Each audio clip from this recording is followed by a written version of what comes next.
Recap. போன வீடியோவில் Harry பென்சிவில் பார்த்ததை நினச்சி ரொம்ப டிஸ்டர்ப்டாக இருக்கான். அதை பற்றி யார்கிட்ட பேசுறதுன்னு தெரியாமல் முழிச்சுக்கிட்டு இருக்கான்.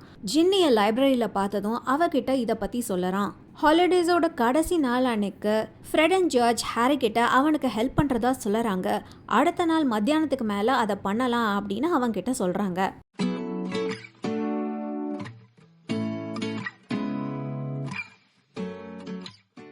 Chapter 29 part 2. அடுத்த நாள் காலையில் ஹாரி சீக்கிரமாகவே எழுந்திரிச்சிட்டான். அது அம்ப்ரிட்ஜோட ஆஃபீஸை பிரேக் பண்ணி சீரியஸ் கிட்ட பேசுகிறனால மட்டும் கிடையாது. பென்சிவை பார்த்த அன்னைக்கு ஸ்னேப்பை பார்த்ததோட சரி, இன்னைக்கு தான் திரும்பவும் அவன் பார்க்க போகிறான். இதெல்லாம் சேர்த்து அவனை ரொம்பவே நர்வஸாக ஃபீல் பண்ண வச்சுது. கொஞ்ச நேரம் பெட்லேயே படுத்துட்டு அதுக்கப்புறம் அவன் மெதுவாக எந்திரிச்சு ஜன்னல் பக்கத்தில் போய் பார்க்குறான். அவனால் அந்த பீச் ட்ரீயை பார்க்க முடியுது. அங்கே தான் அவனோட அப்பா ஸ்னேப்பை கஷ்டப்படுத்தினாரு. சீரியஸ் சொல்கிறதால அவனோட அப்பாவோட பிஹேவியருக்கு ஏதாவது ஒரு எக்ஸ்கியூஸ் இருக்குமா அப்படின்னு அவன் யோசிக்கிறான். அந்த நேரத்தில் ஃபார்பிடன் ஃபாரஸ்டோட எட்ஜில் ஏதோ ஒரு அசைவு இருந்தது. ஹாரி கொஞ்சம் உத்து பார்க்குறான். அங்கே ஹேக்ரிட் வராரு. மரங்களுக்கு நடுவில் இருந்து அவர் நொண்டிட்டு நடக்கிற மாதிரி தெரியுது. அவன் பார்த்துக்கிட்டு இருக்கும்போதே ஹேக்ரிட் அவரோட கேபின் கதவை ஓப்பன் பண்ணி உள்ளே போயிடுறாரு. அவன் பார்த்துட்டே இருக்கான் அவர் வெளியே வருவாரான்னு. ஆனால் அவர் வெளியே வரலை. ஆனால் கொஞ்ச நேரத்தில் அவரோட சிம்னியில் இருந்து புகை வருது. மேபி ஹேக்ரிட்க்கு அவ்வளோ அடிபட்டிருக்காது. ஏன்னா அவரால் சமைக்க முடியுதுன்னா அப்போ கொஞ்சம் பரவாயில்லாமல் தான் இருப்பார் அப்படின்னு ஹாரி நினச்சிட்டு திரும்புகிறான். ஹாரி இப்போ கிளாஸஸில் இருக்கான். ஹெர்மைனியும் அவனை மாதிரியே இன்றைக்கி கிளாஸை கவனிக்காமல் ஹாரி கிட்ட பேசிக்கிட்டே இருக்கா. எப்படியாவது இதை பண்ணாத, ப்ளீஸ் பண்ணாத அப்படின்னு சொல்லிட்டு அவள் கெஞ்சிக்கிட்டு இருக்கா அவனை. அவங்க மட்டும் உன்னை அவங்களோட ஆஃபீஸில் பிடிச்சிட்டாங்களா, உன்னை எக்ஸ்பெல் பண்ணுறது மட்டும் கிடையாது. நீ ஸ்னஃபல்ஸ் கிட்ட தான் பேசிக்கிட்டு இருக்கன்றதை கெஸ் பண்ணிவிட்டு இந்த தடவை அவங்க உன்னை வெரட்ட சீரமை ஃபோர்ஸ் பண்ணி ட்ரிங்க் பண்ண வச்சு உன்னை பதில் சொல்ல வச்சுருவாங்க அப்படின்னு அவள் சொல்லிக்கிட்டு இருக்கா. ஹெர்மைனி, தயவு செஞ்சு ஹாரியை விட்டுட்டு ப்ரொஃபஸர் பின்ஸோட நோட்ஸை எடு, இல்லைன்னா நானே எனக்கு நோட்ஸ் எடுக்க வேண்டியதாக இருக்கும் அப்படின்னு ரான் சொல்லுறான். ஒரு தடவை நீ நோட்ஸ் எடுத்தால் ஒன்றும் குறைஞ்சி போயிட மாட்டா அப்படின்னு ஹெர்மைனி திட்டுறா. அடுத்து அவங்க போர்ஷன்ஸ் கிளாஸ்க்கு போகிறாங்க. அங்கே போகிற வழியில் ஹாரியோ ரானோ ஹெர்மைனி கிட்ட பேசலை.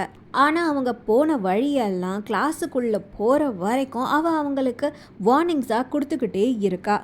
இன்றைக்கி கிளாஸில் ஸ்னேப் ஹாரி இன்விசிபிளாக இருக்கிற மாதிரி நடந்துக்கிட்டாரு. ஹாரிக்கு இந்த டாக்டிக் நல்லாவே தெரியும். ஏன்னா இது அங்கிள் வேர்னன் யூஸ் பண்ணுற ஃபேவரட்டான டெக்னிக். அண்ட் பரவாயில்ல, இதுதான் பெருசாக எதுவும் இல்லை. ஸ்னேப் யூஸ்வலாக அவனை போட்டு பாடாப்படுத்துவார், திட்டி தீப்பார். ஆனால் அதுக்கு இது ஒரு இம்ப்ரூவ்மெண்ட்டாக இருக்கா அப்படின்னு நினச்சிக்கிட்டு இருக்கான்.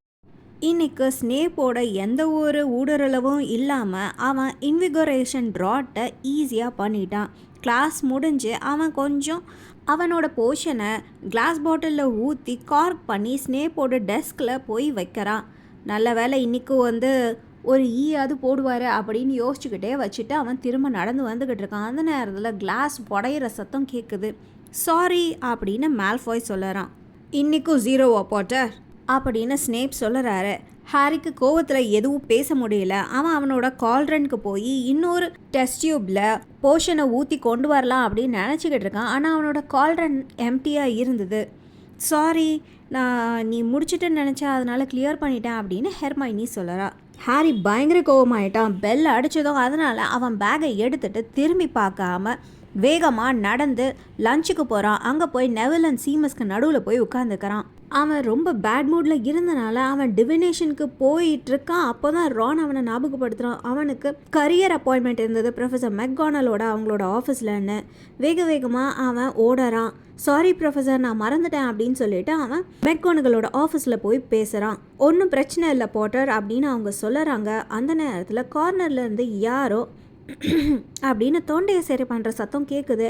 ஹாரி திரும்பி பார்க்குறான். அங்கே ப்ரொஃபஸர் அம்ப்ரிட்ஜ் ஒரு கிளிப்போர்டோட உட்காந்துருக்காங்க. சிட் டவுன் பாட்டர் அப்படின்னு ப்ரொஃபஸர் மெக்டானகல் சொல்லுறாங்க.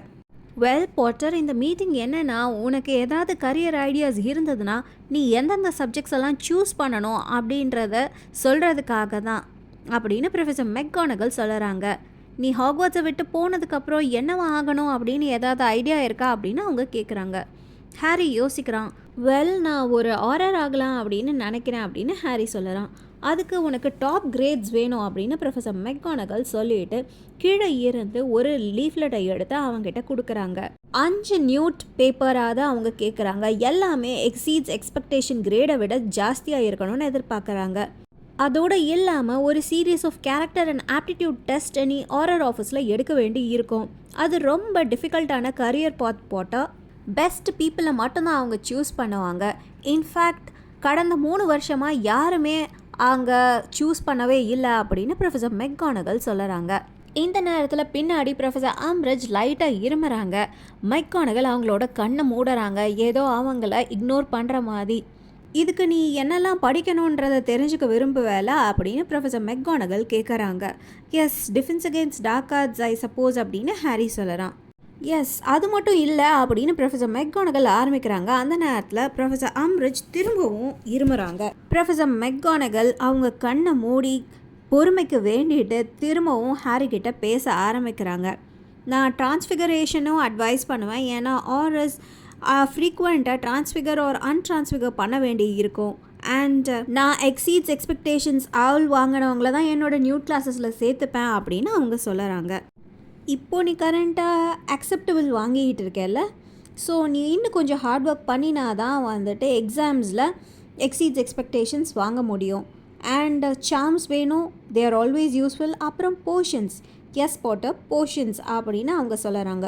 பாய்சன்ஸும் ஆன்டிடோட்ஸும் ஆரர்ஸ்க்கு ரொம்பவே எசென்ஷியலான ஒரு விஷயம். ப்ரொஃபஸர் ஸ்னேப் அவுட்ஸ்டாண்டிங் வாங்கினா மட்டும்தான் அவரோட கிளாஸஸில் நியூ கிளாஸஸில் சேர்த்துப்பாரு அப்படின்னு அவங்க சொல்லுறாங்க. ப்ரொஃபஸர் ஆம்ரிட்ஜ் திரும்பவும் இருமுறாங்க, இந்த தடவை ரொம்ப சத்தமாக. காஃப் சிரப் வேணுமா டொலாரஸ் அப்படின்னு ப்ரொஃபஸர் மெக்கானகல் கடுப்பாகி கேட்குறாங்க. ஓ இல்லை வேண்டாம், தேங்க்யூ வெரி மச். நான் நடுவில் கொஞ்சம் சொல்லலாமா மினரவா அப்படின்னு அவங்க கேட்குறாங்க. ஓகே அப்படின்னு ப்ரொஃபஸர் மெக்கானகல் சொல்லுறாங்க. நான் என்ன நினைக்கிறேன்னா, பாட்டருக்கு ஆரருக்கான பிஹேவியர் இல்லை அப்படின்ற மாதிரி நினைக்கிறேன் அப்படின்னு ப்ரொஃபஸர் ஆம்ரிட்ஜ் சொல்கிறாங்க. ஓ அப்படியா அப்படின்னு சொல்லிட்டு ப்ரொஃபஸர் மெக்கானகல் அவங்கள கேட்காத மாதிரி திரும்ப ஹாரிக்கிட்ட பேச ஆரம்பிக்கிறாங்க. வெல் பாட்டர், உனக்கு இது ரொம்ப சீரியஸான அம்பிஷன் அப்படின்னு நினச்சேன்னா நீ உன்னோட டிரான்ஸ்ஃபிகரேஷன் அண்ட் போர்ஷன்ஸில் நல்லா கான்சென்ட்ரேட் பண்ணி உன்னோட மார்க்ஸை ரைஸ் பண்ணாலே ஒழிய இது பண்ண முடியாது. ப்ரொஃபஸர் ஃப்ளிட்விக் உனக்கு அக்செப்டபிள் அண்ட் எக்ஸீட்ஸ் எக்ஸ்பெக்டேஷன்ஸாக லாஸ்ட் 2 வருஷமாக கொடுத்துட்ருக்காங்க. ஸோ உன்னோட சார்ம்ஸ் ஒர்க் சாட்டிஸ்ஃபேக்டரியாக இருக்குது. அண்ட் டிஃபென்ஸ் அகெயின்ஸ்ட் டார்க் ஆர்ட்ஸை பொறுத்த வரைக்கும் உன்னோட மார்க்ஸ் எல்லாமே ஹையாக தான் இருக்குது. அதுலேயும் ப்ரொஃபஸர் லூப்பின் உன்ன அப்படின்னு அவங்க ஆரம்பிக்கிறாங்க. டொலரிஸ், உனக்கு அந்த காஃப் சிரப் வேண்டாமா அப்படின்னு அவங்க கேட்குறாங்க. ஓ இல்லை தேவையில்லை மினர்வா அப்படின்னு ப்ரொஃபஸர் ஆம்ரிட்ஜ் சொல்லிட்டு, ஐ வாஸ் ஜஸ்ட் கன்சர்ன், நீ ஹாரியோட ரீசண்டான மார்க்ஸ் எல்லாம் பார்க்கலன்னு நினைக்கிறேன். நான் உங்களுக்கு அந்த ஒரு நோட்டில் கொடுத்துருந்தேன் பாருங்கள் அப்படின்னு சொல்லிட்டு அவங்க சொல்லுறாங்க. ஓ இதுவா அப்படின்னு சொல்லிட்டு ப்ரொஃபஸர் மெக்கானகல் ஒரு பிங்க் பார்ச்மெண்ட்டை ஹாரியோட ஃபோல்டர்லேருந்து எடுத்து பார்த்துட்டு திரும்பவும் அதை ஃபோல்டர்லேயே எதுவும் சொல்லாமல் வச்சிடுறாங்க. எஸ் பாட்டர், நான் சொன்ன மாதிரி ப்ரொஃபஸர் லூப்பின் உனக்கு இந்த சப்ஜெக்ட்க்கு நல்ல திறமை இருக்குன்னு நினச்சாரு. And obviously for an Auror அப்படின்னு அவங்க சொல்லிக்கிட்டு இருக்காங்க. நான் எழுதியிருக்கிறது உனக்கு புரியலையா மினர்வா அப்படின்னு சொல்லிட்டு ப்ரொஃபஸர் ஆம்ரிட்ஜ் கேட்குறாங்க. அஃப்கோர்ஸ் எனக்கு புரிஞ்சுது அப்படின்னு சொல்லிட்டு மெக்கானகல் பல்ல கடிச்சிட்டு பேசுகிறாங்க. வெல் தென் எனக்கு கன்ஃபியூசிங்காக இருக்குது. அப்புறம் எப்படி மிஸ்டர் பாட்டருக்கு நீங்கள் ஃபால்ஸான ஹோப்ஸ் கொடுக்குறீங்க அப்படின்னு ஆம்ரிட்ஜ் கேட்குறாங்க. ஃபால்ஸ் ஹோப்ஸா? அவன் நல்ல மார்க்ஸ் எடுத்திருக்கான் அவனோட எல்லா டிஃபென்ஸ் அகெயின்ஸ்ட் டார்க் ஆர்ட்ஸ் டெஸ்ட்லேயும் அப்படின்னு ப்ரொஃபஸர் மெக்கானகல் சொல்லுறாங்க. ஐ எம் டெரிபிளி சாரி, நான் உன்னை எதிர்த்து பேச வேண்டியதாக இருக்க மினர்வா. பட் நீ என்னோடய நோட்டில் இருந்து பார்த்துருந்தேன்னா ஹாரி அவனோட டிஃபென்ஸ் அகெயின்ஸ்ட் டார்க் ஆர்ட்ஸ் எல்லா டெஸ்ட்லேயுமே ரொம்ப புவரான ரிசல்ட்ஸாக தான் இருக்குது அப்படின்னு அவங்க சொல்லுறாங்க. நான் தெளிவாக சொல்லியிருந்திருக்கணும் அப்படின்னு சொல்லிட்டு ப்ரொஃபஸர் மெக்கானகல் திரும்பி ப்ரொஃபஸர் ஆம்ரிட்ஜை பார்த்து, அதாவது அவன் டிஃபென்ஸ் அகெயின்ஸ்ட் டார்க் ஆர்ட்ஸில் ஒரு காம்பிடென்ட் டீச்சரால் செட் பண்ண டெஸ்ட்டில் எல்லாத்துலேயுமே ஹை மார்க்ஸ் தான் வாங்கியிருக்கான் அப்படின்னு அவங்க சொல்லுறாங்க. இதை சொன்னதும் ப்ரொஃபஸர் ஆம்ரிட்ஜோட முகத்தில் இருந்த சிரிப்பை அப்படியே மறைஞ்சு போயிடுச்சு. அவங்களோட சேரில் சாஞ்சு உட்காந்து அவங்க கிளிப்போர்டில் ஒரு பேப்பரை திருப்பி எழுத ஆரம்பிக்கிறாங்க. ப்ரொஃபஸர் மெக்கானகல் இப்போ திரும்பி ஹாரியை பார்க்குறாங்க. எனி கொஷன்ஸ் போட்டா அப்படின்னு அவங்க கேட்குறாங்க. எஸ், மினிஸ்ட்ரி எந்த sort of character and aptitude test கொடுப்பாங்க நியூட்ஸ் எல்லாம் வாங்கினதுக்கப்புறம் அப்படின்னு அவன் கேட்குறான். வெல், ப்ரெஷரை தாங்குகிற எபிலிட்டி உனக்கு இருக்கா அப்படின்றத பார்ப்பாங்க. பர்சிவரன்ஸ், டெடிகேஷன் இது எல்லாமே தேவைப்படும். ஏன்னா ஆரர் ட்ரைனிங் அதுக்கப்புறம் ஒரு 3 வருஷம் இருக்குது. And also high skills practical டிஃபென்ஸில் தேவைப்படும். நீ நிறைய படிக்க வேண்டியிருக்கும் ஸ்கூல் முடிச்சதுக்கப்புறம். So unless you are prepared for it அப்படின்னு அவங்க சொல்லிக்கிட்டு இருக்காங்க. அப்போ அம்ரிஜ் பேச ஆரம்பிக்கிறாங்க. மினிஸ்ட்ரி ஆர்எஸாக அப்ளை பண்ணுறவங்களோட ரெக்கார்ட்ஸையும் பார்க்கும். ஐ மீன் அவங்களோட கிரிமினல் ரெக்கார்ட்ஸ் அப்படின்னு அம்ரிஜ் சொல்லுறாங்க. ஆனால் அதை கேட்காத மாதிரி ப்ரொஃபஸர் மெக்கானகல் அதனால் நீ நிறைய எக்ஸாம்ஸ் ஹாக்வர்ட்ஸை விட்டு போனதுக்கப்புறமும் எழுத வேண்டி இருக்கும் அப்படின்னு சொல்லிட்டு இருக்காங்க. அப்போது அம்ரிஜ் திரும்பவும் குறுக்கிடுறாங்க. அதாவது இந்த பையன் ஆறதுக்கான சான்ஸ், டம்பிள்டோர் இந்த ஸ்கூலுக்கு திரும்ப வர்றதுக்கான சான்ஸ் அளவு தான் இருக்குது அப்படின்னு அவங்க சொல்லுறாங்க. அப்போது அது நல்ல சான்ஸ் தான் அப்படின்னு ப்ரொஃபஸர் மெக்கானகல் சொல்லுறாங்க. பாட்டருக்கு ஒரு கிரிமினல் ரெக்கார்டு இருக்குது அப்படின்னு அம்ரிஜ் சத்தமாக சொல்கிறாங்க. பாட்டரோட சார்ஜஸ் எல்லாத்தையும் கிளியர் பண்ணிட்டாங்க அப்படின்னு மெக்கானகல் சொல்லுறாங்க. ப்ரொஃபஸர் அம்ரிஜ் எந்திரிச்சு நிற்கிறாங்க. அவங்க குள்ளமாக இருந்தனால அது அவ்வளோ பெரிய ஒரு வித்தியாசத்தை காமிக்கலை. பாட்டர் ஆறதுக்கு எந்த ஒரு சான்ஸும் இல்லை அப்படின்னு அவங்க சொல்லுறாங்க. ப்ரொஃபஸர் மெக்கானகலும் எந்திரிச்சு நிற்கிறாங்க. அவங்க எந்திரிச்சு நின்னது பயங்கர இம்ப்ரெசிவாக இருந்தது. ஏன்னா அவங்க அம்ரிட்ஜை விட பயங்கர உயரமாக இருந்தாங்க. பாட்டர், நீ ஆரர் ஆகிறதுக்கு நான் உனக்கு அசிஸ்ட் பண்ணுவேன். அதுதான் நான் பண்ணுற கடைசி விஷயமா இருந்தாலும் தேவையான ரிசல்ட்ஸ் வர்றதுக்கு நான் டெய்லி நைட் உன்னை கோச் பண்ணால் கூட அதை கூட பண்ணுவேன் அப்படின்னு ப்ரொஃபஸர் மெக்கானகல் சொல்லுறாங்க. மினிஸ்டர் ஆஃப் மேஜிக் ஹாரி பாட்டருக்கு வேலை கொடுக்க மாட்டாரு அப்படின்னு அம்ரிஜ் இப்போ ரொம்ப சத்தமாக சொல்லுறாங்க. மேபி பாட்டர் ஜாயின் பண்ண வேண்டிய நேரத்தில் புது மினிஸ்டர் ஆஃப் மேஜிக் வந்தாலும் வரலாம் அப்படின்னு ப்ரொஃபஸர் மெக்கானகல் அவங்களோட சத்தமாக சொல்லுறாங்க. ஆஹா, இதுதானே நீ எதிர்பார்க்குற மினர்வா? கார்னெலியஸ் ஃபட்சை ஆல்பஸ் டம்பிள்டோர் ரீப்ளேஸ் பண்ணிடணும்னோ நீ நான் இருக்க இடத்துல இருக்கணும்னு நினைக்கிறல்ல? Senior under secretary to ministry and headmistress இல்லையா அப்படின்னு அவங்க சொல்லுறாங்க. வளராதிங்க அப்படின்னு ப்ரொஃபஸர் மெக்கானகல் சொல்லிட்டு, பாட்டர் இதோட நம்மளோட கேரியர் கன்சல்டேஷன் முடிஞ்சிடுச்சு அப்படின்னு அவங்க சொல்லுறாங்க. ஹாரி வேகமாக அவனோட பேக்கை மாட்டிட்டு அந்த ரூமில் இருந்து வெளியே போயிடுறான். ஆனால் அவனால் ப்ரொஃபஸர் மெக்கானகலும் அம்ரிஜும் ஒருத்தரை ஒருத்தர் கத்திக்கிட்டு இருக்கதை அவன் காரிடரில் நடந்து போகும்போது கூட கேட்க முடிஞ்சுது.